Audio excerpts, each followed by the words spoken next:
kelapa ekstra yang bervarian rasa. Ada rasa jahe, rasa kunyit, rasa temulawak dan lain sebagainya.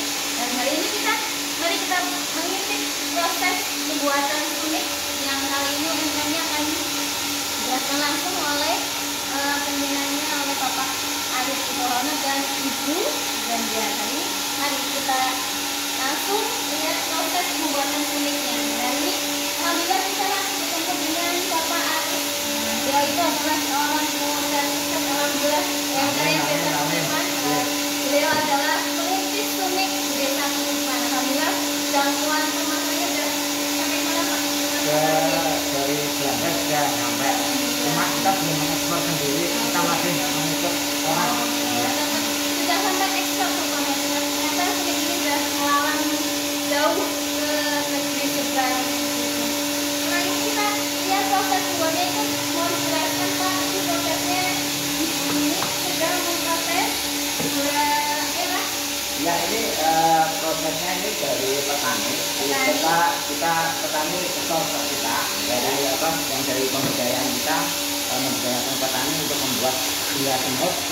Terus dari petani gula itu sudah bentuknya sudah seperti ini, tapi karena menurut standar ekspor belum masuk, harus di bawah 2%, itu makanya harus kita finishing, kita olah lagi, Proses lagi ya Pak. proses lagi di open untuk memenuhi standar di bawah 2%.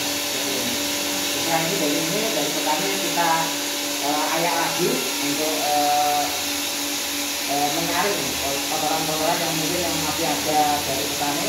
Kita setelah diayak nanti kita open. Setelah diayak bentuknya halus, nanti langsung dimasukkan ke mesin open ya, masukkan open. Berapa lama ini Pak?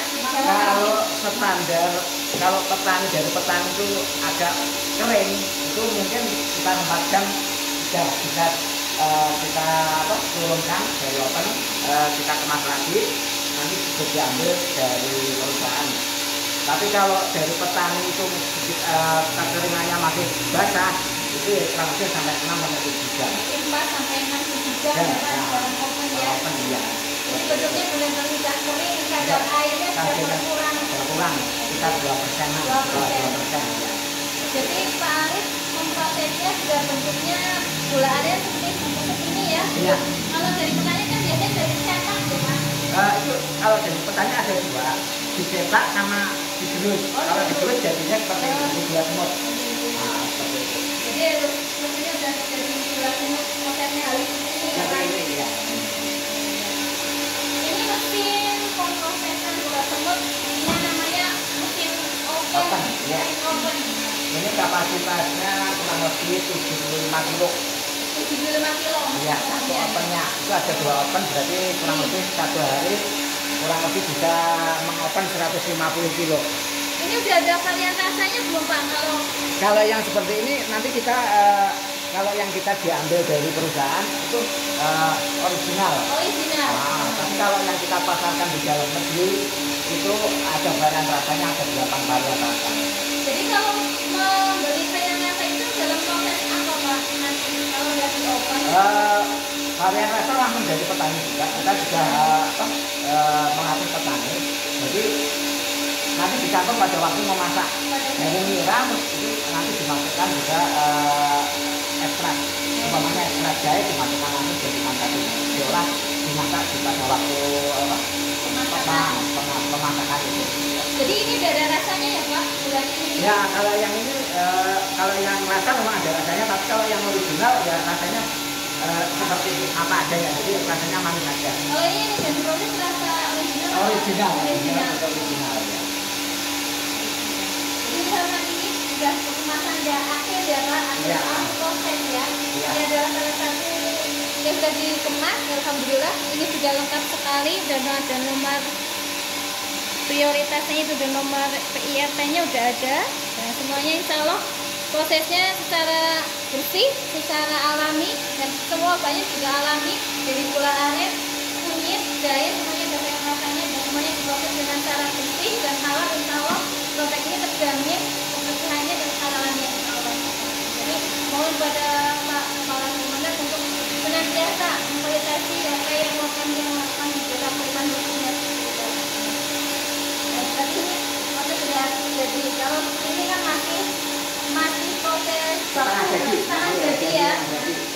diayak, terus dimasukin ke oven selama lebih 6 sampai 7 jam. Nah itu setelah dingin ya Pak mungkin ya, setelah dingin dikemas dengan bentuk seperti ini. Jadi produk ini luar biasa, sudah bagus, dijamin kawalannya, kebersihannya, dan sampai juga pemasarannya cukup luas sampai ekspor ya Pak. Alhamdulillah, jadi luar biasa sekali. Kalau yang ekspor untuk yang curah, kalau yang kemasan kita baru pasarkan di dalam negeri. Jadi sudah sampai wilayah mana kalau dalam negeri? Kalau dalam negeri kita sudah Palembang sudah pernah, terus Sulawesi Selatan sudah pernah, terus Kalimantan daerah Banjarmasin sudah pernah, terus yang sering Jakarta, Jogja, Bandung. Luar biasa ya Pak, dan cukup luas pemasarannya. Jadi alhamdulillah di Desa Kuripan sudah ada UMKM yang luar biasa isunya memang majunya. Kemarin saya dapat kunjung ke Ibu Siap Armaya tentang pembuatan rengginang dan lain-lain. Hari ini kita berada di UMKM prioritas untuk pembuatan minuman instan ya Pak, instan yang bernama Kuning seperti itu. Jadi hal ini sertifikat halal yang dikembangkan oleh pemerintah adalah tentang makanan dan minum yang harus segera di sertifikat halal. Jadi alhamdulillah ekonomi ini sudah bagus sekali, terjamin kesehatannya, terjamin kehalalannya, dan insya Allah semuanya proses dikemas dengan jaga kebersihannya. Ini adalah proses pembuatan kuning atau gula semut dengan varian rasa, ada original, ada kunyit, ada rasa jahe dan lain sebagainya. Alhamdulillah. Ini adalah salah satu yang saya dikemas. Nanti setelah dikemas seperti ini sudah diopen, nanti kemasnya di dalam daun jadi untuk dari kemas. Oh ya, ini yang masih jadi ya, setengah jadi. Jadi prosesnya bisa sehari bisa berapa kilo Bapak? 150 kilo. 150 kilo kalau prosesnya luar biasa. Jadi nanti setelah diproses diambil oleh pengusaha atau gimana? Nanti kalau yang di dalam negeri kita pasarkan secara online, secara orang per orang. Terus kalau yang dari luar negeri diambil dari perusahaan. Perusahaannya kebetulan kita sebenarnya di Purwokerto. Oh, di Purwokerto. Iya. Kita langsung masuk ke tempat yang pengemasan.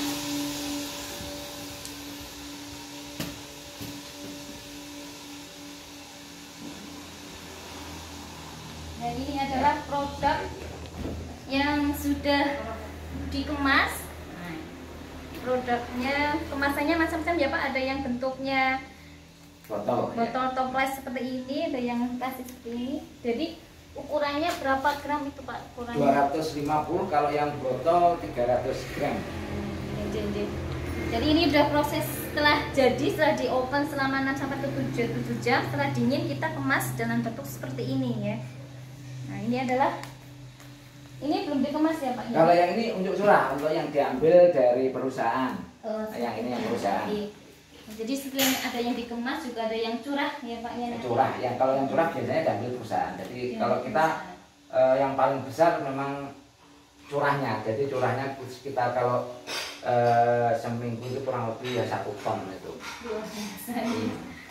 Itu juga turun sih, kapasitas kita dulu bisa sekitar 1 minggu bisa nyampe 2 ton karena kendala cuaca juga, kendala dari petani yang karena tanamannya sudah tinggi, terus petaninya juga sudah mulai tua, itu juga nggak manjat lagi.